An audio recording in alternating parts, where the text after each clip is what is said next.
Hey guys, welcome back to the channel. So in today's episode we're doing a bit of beach driving and basically just showing you how to drive on the beach. Just a bit of knowledge that I learnt from people along the way and just from experience along my time of basically full driving along the beach. So obviously I live in the southwest of Western Australia and the beaches down this direction are very soft. To my knowledge, they're probably the softest you'll find in the country as well. Like obviously places like Nagala Rocks, Fraser Island, people go get an Inskip Point, people go there and can get bogged, but from what I hear of people that have travelled in that area as well as down here, this is a lot softer than what you'll find over there. So the ruts that you'll find down here are a lot deeper. Obviously this part of the coastline is all open to heavy swell as well. Anyway, so with that guys, we'll get into this week's episode.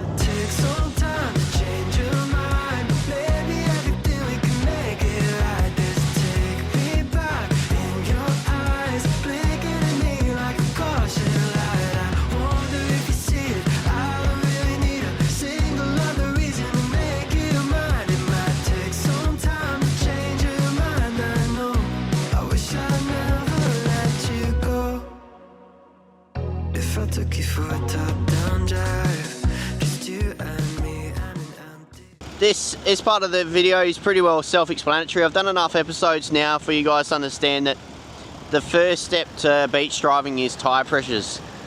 Now, if you don't get this right, you're basically eliminating any actual physical knowledge you do have of driving on the beach, i.e. it wouldn't matter if you know how to get out. It's not going to help you. If you don't know how to park on a beach, tyre pressures, it's also not going to help you. So this is the exact situation of why if you skip this step and you don't get it right to start off with, you're basically, the rest of this video is basically garbage to you. Not all beaches, but most beaches, especially around where we live in WA, it is certainly pointless in watching this video if you're not taking into account tyre pressures. So on a soft beach, in my car, somewhere around the 15 psi mark is a general starting point to go from. So this is on a 35-inch tyre, whether you have 31, 32, 33s, whatever are. It's a good starting point in terms of soft pressures for a soft beach. Stop the episode right there. Hit that pause button. I've put a QR code at the top of the screen here right now so you can get a quick easy access, use your phone, use your camera, and I'll give you a quick link to the YouTube channel and you can hit that subscribe button if you're enjoying the content. With that, we'll get into this week's episode. The next step, once you've done your tyre pressures, you've worked that out, my rule of thumb is if I'm under 20 psi, I'm probably going to be needing low range. Now, not all situations, really depends on how light your car is, how heavy it is, etc. If you're running like a big heavy Ram, fully kitted out with a canopy and everything, and you're like 4 ton, you're probably going to be needing low range when you're like 25 psi. So this is a little bit, just play it by ear, try and work out exactly what it is you're going to need required. But if the beach looks soft, go low range. Don't even worry about trying high range. However, if you're going fast along the beach and you're revving your car out and redlining it, because most cars, especially in auto, and manual in particular as well, but if you're in auto, when you're in low range, they will stop it in 4th gear. You won't get past 4th gear. Now, to my knowledge, the Land Cruisers, you can get away with running, this is in the V8, you can get away with running a 5th gear low in the pre-DPF models. When you go to the DPF model, which has the higher 5th gear, you can't get away with running 5th gear in low range. So it is something else to consider, what vehicle you've got, and basically every other manual on the market I wouldn't be running in low range in 5th gear. So that's basically once you get to 4th, doesn't matter what car you've got, top it out at 4th gear when you're in low range. and that's basically your limit. Now if you need to go faster than that for a situation like you got a big hill and you need a big run up or whatever to get up, then I'd be contemplating one of two things. Now the first thing that everyone else is going to say, you need to go to high range. Now I would argue that you could be wrong in that same situation, and it's all to do with tire pressures. Now let's say you're at 20 psi. I've done in a previous video where I did the 4 psi thumbnail video. I'll put that video in the description below so you can have a quick link straight to there. Now I drove it up a hill. No, it wasn't using momentum or anything, but I've seen the exact situations where on the beach you're fine, you're not getting bogged, you can start off taking uphill, and everything else seems fine. Now if you keep dropping your tire pressures, you'll find that you will be able to go up steeper and steeper hills, and it's not due to purely momentum. If you get to 3rd gear in low range, you can basically make it up any hill with that momentum of run up. Now if you need to go to high range, my argument would be your tire pressures are not low enough for that same situation. That was a little bit off topic there. That was probably more back to tire pressures. So anyway, so basically in that situation, if you're finding that you're not getting up a hill but everything else seems fine, keep it in low range and drop your tire pressures even further. If you're at mid-teens, drop them down to 10, drop them down to 12, whatever it needs to be. Drop it down to 8 if even needed. So anyway, in my cruiser, it doesn't actually state to you when you're in low range or high range. So now full drive is off. When I pull down that is high range, and that is it right there. Now it doesn't actually state to me when I flick it into low range. The easiest way I can tell, if I don't use the traction aids button, I can actually tell. So basically I'll pull it up and then drop it all the way. There is a middle click, and that middle click is neutral in the transfer case, so you have no drive through your transfer case. Now when I've gone to low range, you'll notice the stability light has actually shown up. Now so that's basically me telling the car telling me that it's guaranteed it's in low range. Now if I put it, or if I leave it in high range or just leave it in 2-wheel drive, if I press this button once, you'll now see the TRC off, which is traction control off. Now if I turn that back off, now if I press it once, press it again, and then press and hold, and that's the second light. So this is the little background thing that you'll basically notice. Not all cars have it, but certainly all the modern cars from my understanding have it. Things like your D-Maxes, your Hiluxes, your Prados, your Tritons, all of that stuff. You can actually, if you just press that button once in those cars without pressing and holding the second time, you can basically treat your car like it's got lockers, in the sense that if you're driving through wombat holes with no momentum, this is obviously, and you take a wheel off the ground, leave your foot on the accelerator, so you're still going nowhere because there's no traction to the tires, and you'll notice that if you leave your car sitting at about 1000 RPM, you'll start to notice your car start to shake, and then the car will actually start to propel forward. And what that is doing is, whatever this light here is, it's something to do with your brakes, your ABS probably I'd say. It senses that you've got no tractions to those opposing wheels, and in that situation it clamps the brakes on the opposing wheels that have zero traction, and the drive has to go somewhere, and where that somewhere is to the wheels that still have traction to the tires. Anyway, so that's a bit of low range and high range sort of explained a bit to you. Low range is basically just going to give you more torque, so you're going to be using your clutch less to take off. Now obviously when your car has heaps of load on it, you're going to be using more accelerator and more clutch to take off when you're in high range.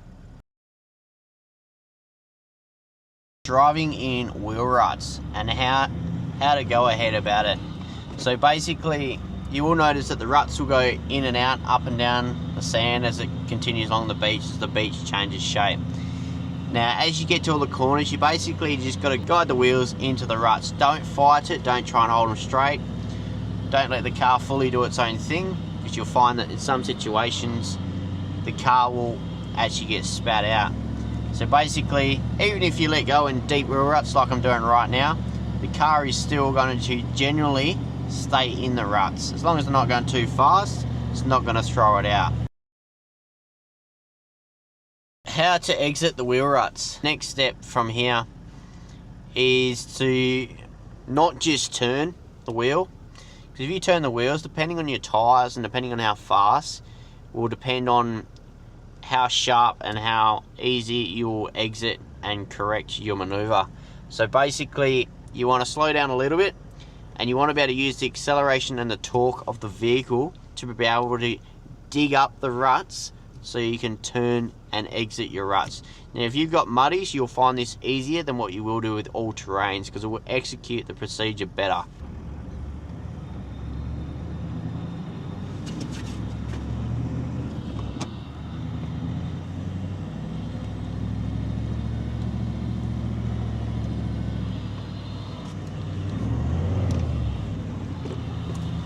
Just like that.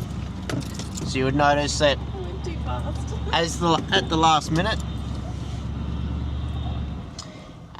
just after I started turning, I gave it just a little bit of berries, not heaps, just a little bit, just so it would chew the sand up a little bit, and it will allow me to eat into the side of the rut of the sand, and therefore I can execute an exit path out of the actual wheel rut itself. Now you'll find some people, as they're driving along the beach, they'll have full lock on trying to get out of the ruts, and it's not helping them. And the foot's on the accelerator like no tomorrow, or vice versa, the opposite way. And it's because they're not executing the rut with a sharp pinch of acceleration. And that's what you want to be able to do to basically repeat the same procedure over and over again. The next step now is parking. Now I'll spin you around and I'll quickly show you something. Now what you notice is the dunes up there, the beach is there, and the beach runs straight down that way. And the one thing you do notice is the way I've parked.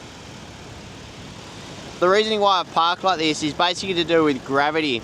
So obviously the beach is on a bit of an angle towards the water, and that's basically to help you to start your momentum to continue driving. Now if I was to park the other way, where I am, my tyres are probably soft enough that I'd probably get away with it. In some situations you might find it's a bit like trying to push a wheelbarrow uphill versus downhill. It's definitely easier to push a wheelbarrow downhill versus uphill. Now if you're trying to propel the wheelbarrow using that single tyre it's got on the front, it's a bit the same with a four-wheel drive or any car in the same situation. So basically you want to try and park the car facing downhill. I could take the car all the way down towards the ocean because it's downhill, yeah?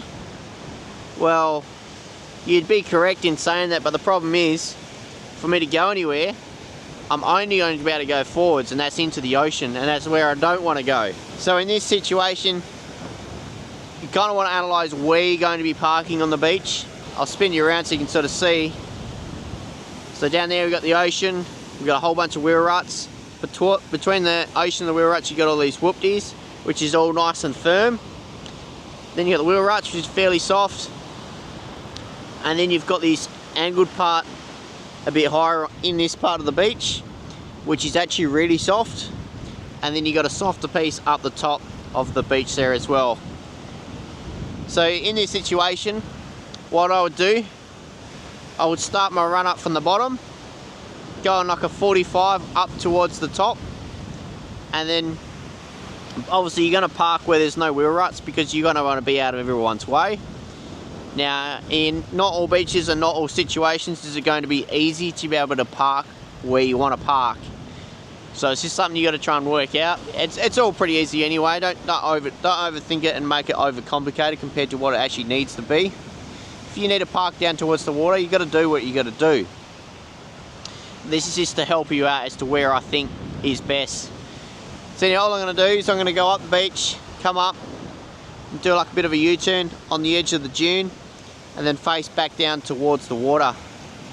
And I'll give you a a same situation of what would to happen if you were not to do that and you were to park facing the dune. So I'm going to start with coming down towards the water, second gear.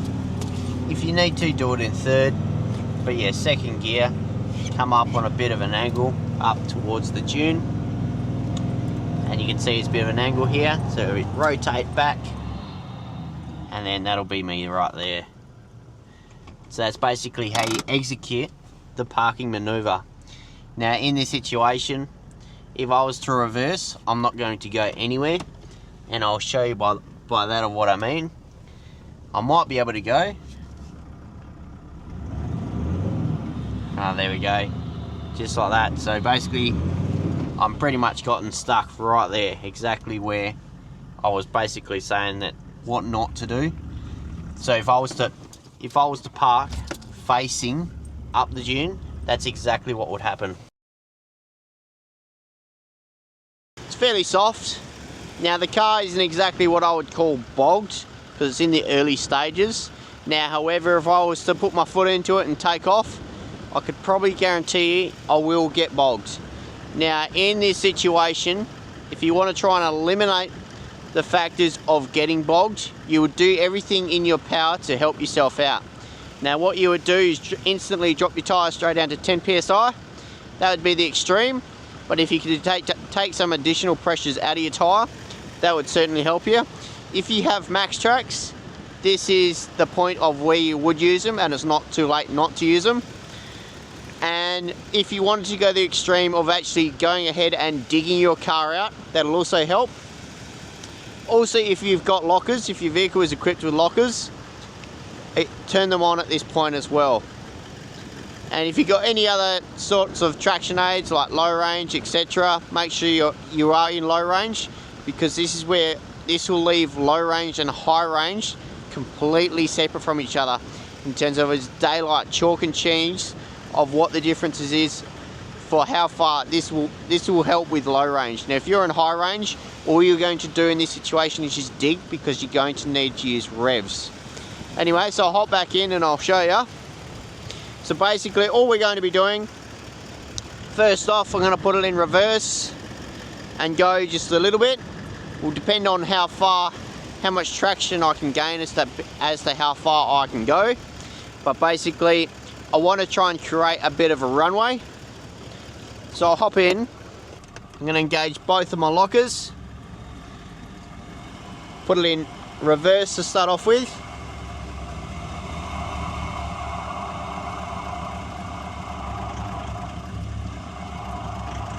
And as you can see, the tyres are just starting to spin.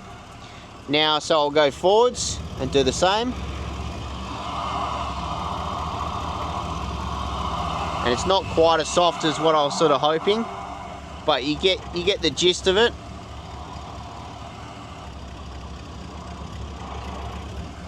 As to where it just starts to spin again. And what you'll notice, I've actually started to create a longer footprint for my run up. And I'll go another one more.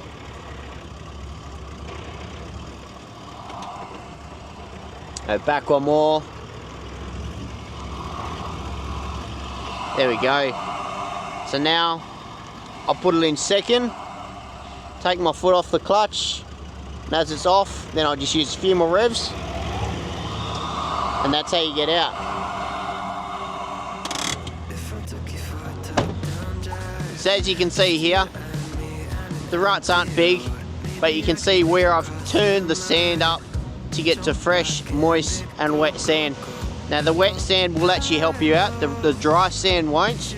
So in this situation, the wet sand actually wasn't as far down as what I thought it would be.